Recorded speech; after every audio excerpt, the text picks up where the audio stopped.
ओम शांति। आज प्यारे मीठे बाबा की मुरली मंथन की डेट है 4/11/24। तो आज मीठे बाबा अपने बच्चे से कह रहे हैं, अपनी खामियां निकालनी है तो सच्चे दिल से बाबा को सुनाओ। बाबा तुम्हें कमियों को निकालने की युक्ति बताएंगे। अपनी खामियां निकालनी है तो सच्चे दिल से भगवान को सुनाओ। बाबा हमें कमियां निकालने की युक्ति बताएंगे, क्योंकि परमात्मा आ गए हैं। आत्मा में जो कमी छप गई है ना, जो निकलते भी नहीं निकल रही है, भगवान उसे निकाल देंगे। लेकिन उसके लिए बाबा कह रहे हैं कि सच्चे दिल से मुझे सुनाओ और ईश्वर से रिश्ता बनाओ। क्योंकि कहते हैं ना, रिश्ता एक दूसरे की तरह होना जरूरी नहीं है। हमें एक दूसरे की तरह होना जरूरी नहीं है, बल्कि एक दूसरे के लिए होना जरूरी है। ठीक है, तो भगवान से सुनते हैं। प्रश्न कर रहे हैं बाबा, बाबा की करंट किन बच्चों को मिलती है? भगवान की करंट, भगवान की शक्ति, ऊर्जा किन बच्चों को मिलती है? उत्तर, जो बच्चे ईमानदारी से सर्जन को अपनी सारी बीमारी बता देते हैं, बाबा उन्हें दृष्टि देते हैं। बाबा को उन बच्चों पे बहुत तरस पड़ता है, अंदर में आता है इस बच्चे का यह भूत निकल जाए, बाबा उन्हें करंट देते हैं। जो बच्चे ईमानदारी से सर्जन को अपनी बीमारी सुना देते हैं, मतलब बाबा से कुछ भी नहीं छुपाना। देखिए, बाबा तो वैसे भी सब कुछ जानते हैं, लेकिन हमें कहते हैं बताने, ताकि हमें रियलाइजेशन हो कि हाँ, हमसे ये गलती हुई है। और हमेशा हमें ईश्वर का धन्यवाद करना चाहिए, क्योंकि ईश्वर हमें अपना बनाने के लिए ना जाने कितनी आत्माओं को अनदेखा किए हैं। हमें भगवान अपना बनाने के लिए कितनी आत्माओं को छोड़े हैं। तो हम साधारण नहीं हैं, इसलिए हमेशा कहना है कि ईश्वर, मुझे दुखी होने के लिए माफ करना, क्योंकि आपने मुझे खुश होने के लाखों कारण दिए हैं। कभी भी आपके जीवन में कोई दुख आ जाए, किसी कमी से आप परेशान में हो, अफसोस कर रहे हो, तो भगवान का शुक्रिया अदा करो कि भगवान, हम दुखी होने के लिए भले एक कारण ढूंढ लेते हैं, लेकिन आपने तो हमें सुखी होने के लिए, खुश होने के लिए लाखों कारण दिए हैं। तो बस ईश्वर को अपनी बीमारी सच सच बता दीजिए, अंदर में जो भी भूत होगा ना, वो बाबा की करंट से भाग जाएगा। ओम शांति। बाबा बच्चों से पूछते रहते हैं, हर एक बच्चे को अपने से पूछना है कि बाबा से कुछ मिला, क्या क्या मिला हमें, किस किस चीज में कमी है। हर एक अपने अंदर झांके। जैसे नारद का मिसाल है, उनको कहा था ना, तुम अपनी शक्ल आईने में देखो, क्या लक्ष्मी को वरने लायक हो, मतलब सत्युगी स्वर्ग में पहुंचने लायक हैं? बाबा हम लोग से पूछ रहे, क्या समझते हो? लक्ष्मी को वरने लायक हो, उस दुनिया में जाने लायक हो? अगर नहीं तो क्या क्या खामियां हैं जिनको निकालने के लिए बच्चे पुरुषार्थ करते हैं? खामियों को निकालने का पुरुषार्थ करते ही नहीं है। कोई तो करते हैं, कई करते ही नहीं है। कोई कोई तो पुरुषार्थ करते ही रहते हैं, करते ही रहते हैं, फिर भी कहीं नहीं पहुंच रहे। हाँ, नए नए बच्चों को यह समझाया जाता है, अपने अंदर में देखो, कोई खामी तो नहीं है, क्योंकि तुम सबको परफेक्ट बनना है। बाबा आते ही हैं परफेक्ट बनाने के लिए, इसलिए एम ऑब्जेक्ट का चित्र भी सामने रखा हो। हमारे एम ऑब्जेक्ट क्या है? श्री लक्ष्मी, श्री नारायण जैसा बनना। तो उनकी तस्वीर हमेशा अपने पर्स में हो और अपने सामने हो, दीवारों पर भी हो सकती है। ठीक है, बस अपने अंदर से पूछते रहो कि क्या हम इन जैसे परफेक्ट बने हैं। आज बाबा पूरी मुरली से को चला रहे, अपनी खामियां को चेक करो, क्या क्या खामियां हैं अपने अंदर। कोई कोई नायाब सर्जन भी जो होते हैं ना, बड़े होशियार होते हैं, जो डॉक्टर से पहले कंपाउंडरी सीखते हैं और फिर धीरे धीरे डॉक्टर बन जाते हैं। खूब सारा उनको नॉलेज हो जाता है, वो चलाते हैं, अपनी दुकान चला लेते हैं अच्छी रीति। बाबा तो कहेंगे ना, तुम इन जैसा बन सकते हो, मतलब तुम भी पढ़ो और पढ़ा भी सकते हो। तो खामियां जरूर बाबा को बताना है, बाबा राय देंगे। फिर बीमारियां तो बहुत है, चलिए एक बहुत बड़ी बीमारी बताऊं, कि हम लोग स्वमान भी लेते हैं, लेकिन क्या बोलते हैं, मैं सफलता मूर्त हूँ, मैं विजयी रत्न हूँ, मैं शांत स्वरूप हूँ, कहते हैं ना। तो इसको भी चेंज करना है, क्योंकि अब समय बहुत तेजी से नजदीक आ रहा है ना परिवर्तन का। तो इसको भी चेंज करना है, क्योंकि भगवान को एक शब्द बहुत पसंद है। कौन सा शब्द है वो? सदा। सदा, ऑलवेज। तो हमें क्या बोलना है स्वमान में? मैं शांत स्वरूप हूं नहीं, अब से सभी करेंगे, मैं सदा शांत स्वरूप हूं, मैं सदा विजयी रतन हूं, मैं सदा भाग्यशाली हूं। सदा लगाइएगा ना, तो पास्ट प्रेजेंट फ्यूचर में नहीं जाना पड़ेगा, क्योंकि विजयी हूं कह दिए, सफलता मुहूर्त कह दिए, तो कब बने थे, कब बनेंगे, अभी बनना बाकी है, ये उसमें पॉसिबिलिटी आ जाएगा। लेकिन सदा बोल दीजिए तो आप हर पल अभी इसी सेकंड से सफलता मुहूर्त हो। पसंद है ना सभी को? तो कमेंट में शेयर कीजिएगा, ठीक है? आपको यदि ये विधि पसंद आई तो ऐसा करेंगे ना, जब सदा लगा लेंगे, मैं सदा शांत स्वरूप हूँ, मैं सदा विजयी मुहूर्त हूँ, तो फिर सदा ही ब्रह्मांड हमारे लिए और हमारा मन हमारे लिए काम करना शुरू कर देगा। बाकी बीमारियां तो बहुत आती हैं, कोई में बहुत क्रोध है, लोभ है, तो उन्हें ज्ञान की धारणा नहीं हो सकती। और क्रोध पर एक सुंदर सी बात मैंने कहीं पढ़ा था कि जब माताओं को क्रोध आता है, माता को, घर की स्त्री जो सब कुछ कर रही है, और जब उसको अनदेखी किया जाता है, उनके हर काम में नुक्स निकाला जाता है, तो वो जब क्रोधित हो जाती है ना, उस वक्त गलत क्रोध नहीं, वो अपने हक के लिए सहसे कि जब वो क्रोधित हो जाती है, तो उस वक्त क्या करना है? औरत के क्रोध के आगे उस समय शांत होना है। क्यों? क्योंकि शास्त्रों का विधान है कि जब जब देवियां क्रोध में हुई है, हाथ में अस्त्र उठाई हैं, तब तक भक्तजन क्या करते हैं? उनको तिलक लगाते हैं, उनकी पूजा करते हैं, उनकी आरती करते हैं, ताकि वो शांत हो जाए। उनकी पूजा करके उनको शांत किया जाता है। ये देवियों का गायन हमारे भारतवर्ष में ही है ना? बड़ी बात, सुंदर बात है। इशारे से समझना है कि क्या कहा जा रहा है ना? उस वक्त जास्ती क्रोध करेंगे तो फिर घर टूट जाएगा, ठीक है? और बाबा तो घर जोड़ने के लिए आए हैं, दिलों को जोड़ना है। घर तो सेकेंडरी चीज है, दिल जुड़ गए ना तो अपने आप सभी सबके दिल में रहेंगे, है ना? चलिए, और फिर बाबा कह रहे हैं बेहद के बाबा को याद करना है और उनसे वर्षा पाकर हमको ऐसा लक्ष्मी नारायण बनना है। जबकि स्कूलों आदि में 5 विकारों को जीतने की बात तो नहीं होती। दुनिया के जो स्कूल होते हैं लौकिक दुनिया में, ये बात यहाँ ही होती है, क्योंकि यह परमात्मा का विद्यालय है जहाँ आत्मा पढ़ रही है। तुम्हारे में जो भूत है, जो तुम्हें दुख देते हैं, उनका वर्णन करेंगे, तो उनको निकालने की बाबा युक्ति बताएंगे। किसको वर्णन करता है, किन के सामने करना है? किसी देहधारी के सामने नहीं, बाबा के सामने सब कुछ बताते हैं।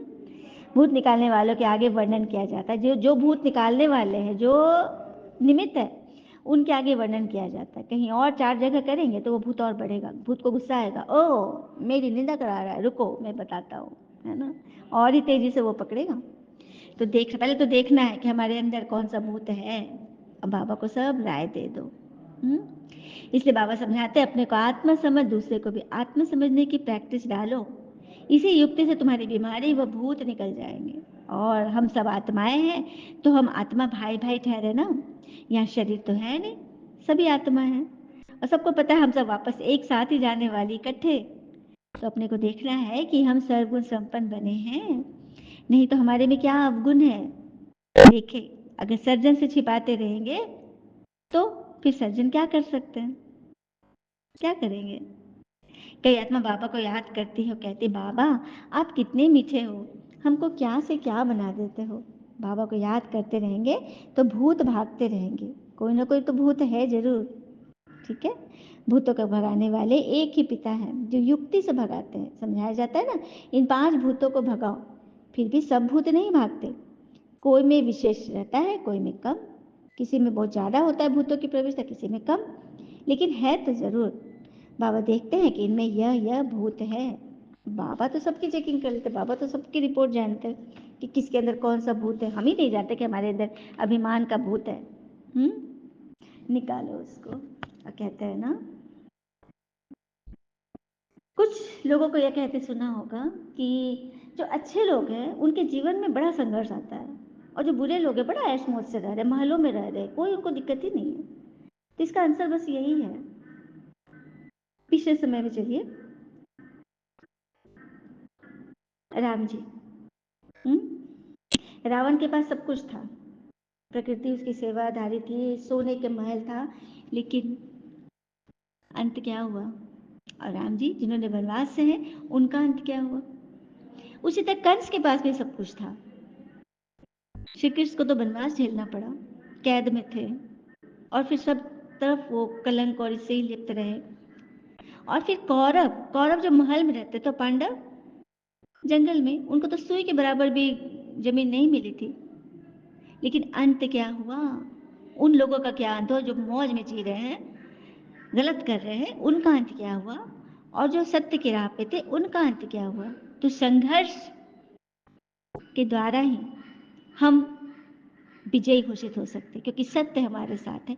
इसलिए घबराना नहीं है, परेशान नहीं होना है। ईश्वर आपके साथ है, तो फिर ये समस्या क्या लगेंगी? खेल लगेंगे ना, मनोरंजन। हार समझोगे तो फिर फंस जाओगे। ठीक है, राय समझो, राय भी थोड़ा मोड़ा गड़ता है, रूई समझो और परिस्थितियों को ब्लो एंड फ्लो कर दो, उड़ा दो। ये बाबा सिखाते हैं। बाबा जानते हैं कई न बताने के कारण अपने में घाटा डाल देते हैं। कितना भी समझाओ परंतु वो काम करने लग पड़ते हैं, तो माया पकड़ लेती, वही ना उधर बोलते हैं। माया रूपी अजगर है ना, जो सबको पेट में डाल लेती है। पापा कितना समझाते रहते हैं, सबको मेरा परिचय दो, दो पिता का परिचय दो। एक लौकिक पिता तो सदैव मिलता ही है, शरीर के पिता तो सभी को मिलते हैं। सत्युग में भी पिता मिलेंगे, देवी देवताओं के भी पिता होंगे, कलयुग में भी पिता मिलते हैं, लेकिन पारलौकिक पिता तो कल्प में एक ही बार आते हैं। शिव परमात्मा हमारी आत्मा का पिता तो एक ही बार आते हैं ना। तो उनका परिचय देना है ना, जो स्वर्ग को मतलब ले आते हैं, नरक को स्वर्ग बना देते हैं। तो फिर सर्विस करना है ना। शिव के मंदिर तो बहुत है, लक्ष्मी नारायण के मंदिर भी है, वहां वहां जाकर सेवा करो। शिव जयंती त्योहार मनाते हो, कोई को भी समझाना बहुत सहज है। बाबा भिन्न भिन्न प्रकार से युक्ति देते रहते हैं, तुम किसके पास भी जा सकते हो, लेकिन हाँ बहुत ठंडाई से और नम्रता से बात करनी है। नम्रता पसंद है ना आप लोग को? दैवी गुण है नम्रता। तो नम्रता, मीठे से बात करनी है। तुम्हारा नाम तो भारत में बहुत फैला हुआ है कि तुम बीके, इसका नाम तो बहुत फैला है, विश्व में भी फैल रहा है। हम्म थोड़ी भी बात करेंगे तो वो झट समझ लेंगे कि ये तो बीके हैं, ड्रेस देखकर ही समझ जाएंगे, है ना। व्हाइट ड्रेस अर्थात सरस्वती माता का सफेद शांत चित्त ड्रेस। ठीक है, तो मंदिरों में जाकर सर्विस करो, सबको जाकर प्यार से समझाओ कि तुम आत्मा हो, परमात्मा आ चुके हैं। जितना तुम देही अभिमानी बनेंगे उतना भगवान की कशिश होगी, भगवान खींचेंगे और प्राप्तियों से भरपूर करेंगे। अंदर में यही ताक चलता रहे कि अब हम आत्माएं पावन बनकर अपने घर जा रहे हैं। फिर यह भी दिल होती है, ऐसा बाबा को कैसे छोड़ें, क्योंकि घर चल जाएंगे, वहां से सत्युग आएंगे तो बाबा तो फिर मिलेगा नहीं। तो ऐसे ऐसे ख्याल करने से बाबा भी याद आएगा और घर भी याद आएंगे। अब हम घर जाते हैं। बाबा ने कहा है गृहस्थ व्यवहार में भी जरूर रहना है, नहीं तो कहाँ जाएंगे, कहाँ जाएंगे। सब काम धंधा करो, लेकिन बुद्धि में यह याद रहे कि अब समय नजदीक है। हमेशा अपने आप को यह समझो कि हम किसी भी कठिनाई हो, कितनी बात हो, लेकिन पॉजिटिव माइंड और दृढ़ संकल्प हमें जीत दिलाता है। आइए एक कथा सुन लेते हैं। एक धनी राजा ने सड़क के बीचों बीच एक बहुत बड़ा पत्थर रखवा दिया था। मतलब सेवा किस रूप में हम करें वो देखिए। एक राजा ने बीच सड़क पे बड़ा सा पत्थर रखवा दिया था, चुपचाप नजदीक एक पेड़ के पीछे जाकर छिप गया। दरअसल वह देखना चाहता था कि कौन व्यक्ति बीच सड़क पर पड़े उस भारी भरकम पत्थर को हटाने का पुरुषार्थ करता है, प्रयास करता है। कुछ देर इंतजार करने के बाद वहां से राजा के दरबारी गुजरे, लेकिन वो सब उस पत्थर को देखने के बजाय नजरअंदाज करके चल दिए। इसके बाद वहां से करीब 20-30 लोग और गुजरे, लेकिन किसी ने पत्थर को सड़क से हटाने का प्रयास नहीं किया। करीब 1.5 घंटे बाद वहां से एक गरीब किसान गुजरा। किसान के हाथों में सब्जियां और कई औजार थे। किसान रुका और उसने पत्थर को हटाने के लिए पूरा दम लगाया।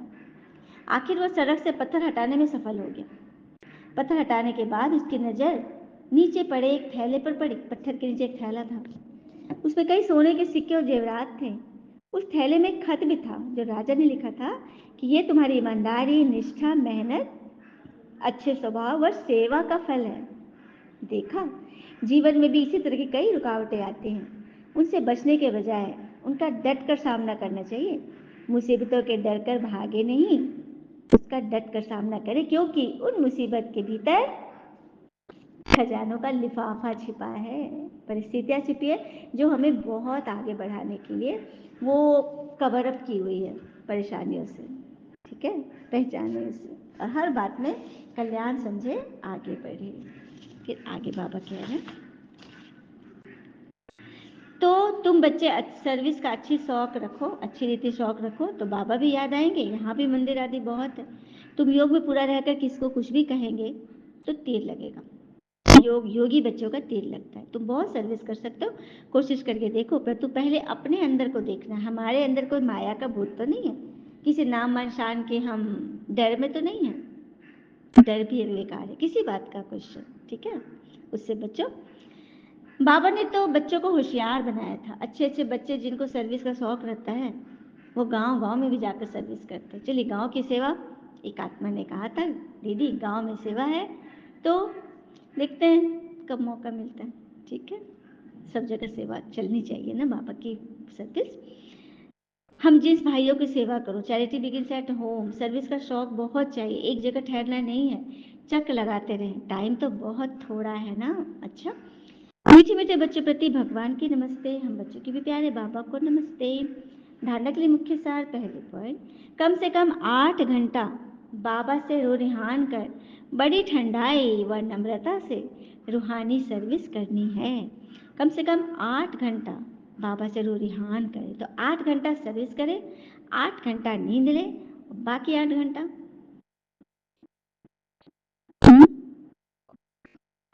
बहुत हटा इसे सेवा में दे दे। याद से कर्म योग करे, हर कर्म बाबा की याद से करे, तो जो सर्विस में सक्सेस होंगे तो अंदर से माया का भूत भाग जाएगा। दूसरी पॉइंट, अपने आप से बातें करनी है कि यह जो कुछ हम देखते हैं यह सब विनाश होना है। हम अपने घर जाएंगे फिर सुखधाम में आएंगे। अपने आप से बातें करनी है कि यह जो कुछ हम देखते हैं वह सब विनाश होना है। हम अपने घर जाएंगे फिर सुखधाम में आएंगे। वरदान है, अटल निश्चय द्वारा सहज विजय का अनुभव करने वाले सदा हर्षित निश्चिंत भव। अटल निश्चय द्वारा विजय का अनुभव करने वाले सदा हर्षित निश्चिंत भव। तो निश्चय की निशानी है सहज विजय, लेकिन निश्चय सब बातों में चाहिए। सिर्फ बात में, बाबा में निश्चय नहीं, अपने आप में, ब्राह्मण परिवार में और ड्रामा के हर दृश्य में संपूर्ण निश्चय हो। थोड़ी सी बात में निश्चय टलने वाला ना हो। सदा यह स्मृति रहे कि विजय की भावी टल नहीं सकती। विजय हमारे जीवन में लिखा हुआ है तो वो टल नहीं सकती। ऐसे निश्चय बुद्धि बच्चे, क्या हुआ क्यों हुआ। अब बाबा हमें 56 भोग की थाली दे दिए हर एक बच्चे को। जिसने बाबा को पहचाना, मुरली सुनते हैं, मंथन सुनते हैं, उन्हें 56 भोग की थाली डेली मिलती है। अब हम इतने आलसी हैं, इतने अलबेले हैं कि उस उठा के हाथ से उसको मुंह में डाल भी नहीं रहे। वो भी चाहते हैं ना कि कोई और ही डाल दे मेरे मुंह में, थोड़ा भी मेहनत नहीं करना चाहते। तो फिर बाबा क्या करेंगे? चुपचाप वो थाली हमारे आगे से हटा देंगे, है ना। ऐसा मौका ना आए कि बाबा हमारे आगे से सब निकाल के ले जाए। बाबा ने हमें दिया है तो उसे यूज करें, निश्चय बुद्धि बने और हर बात में हर एक को सुख देने का प्रयास करें। किसी भी भान में हम किसी को सुख दें तो बाबा हमें सुख देगा, यह निश्चय है, ठीक है। ऐसे बच्चे सदा प्रश्नों से पार रहेंगे और निश्चिंत और सदा हर्षित रहेंगे। स्लोगन, समय को नष्ट करने के बजाय फौरन निर्णय कर फैसला करो। समय को नष्ट करने के बजाय फौरन से निर्णय करो और फैसला करो। लेकिन उसके लिए परखने की शक्ति, निर्णय करने की शक्ति होगी तब तो, और ये शक्ति मिलती है मुरली से। मुरली अमृत की धारा है धारा, जो देती दुखों से किनारा। मुरली अमृत की धारा है धारा, जो देती दुखों से किनारा। भूले जीवन में हो जाए शिव बाबा मुरली में समझाए, तुम्हें देवता बनना है प्यारा। देखो गलती न करना दोबारा। ओ मुरली अमृत की धारा है धारा, जो देती दुखों से किनारा। ओम शांति। शुक्रिया बाबा, शुक्रिया बाबा के प्यारे प्यारे बच्चे। आप सबका जीवन सदैव सुख, शांति, समृद्धि, सफलता, संतुष्टता, संपूर्णता से भरपूर रहे और भरपूर रखे। ओम शांति।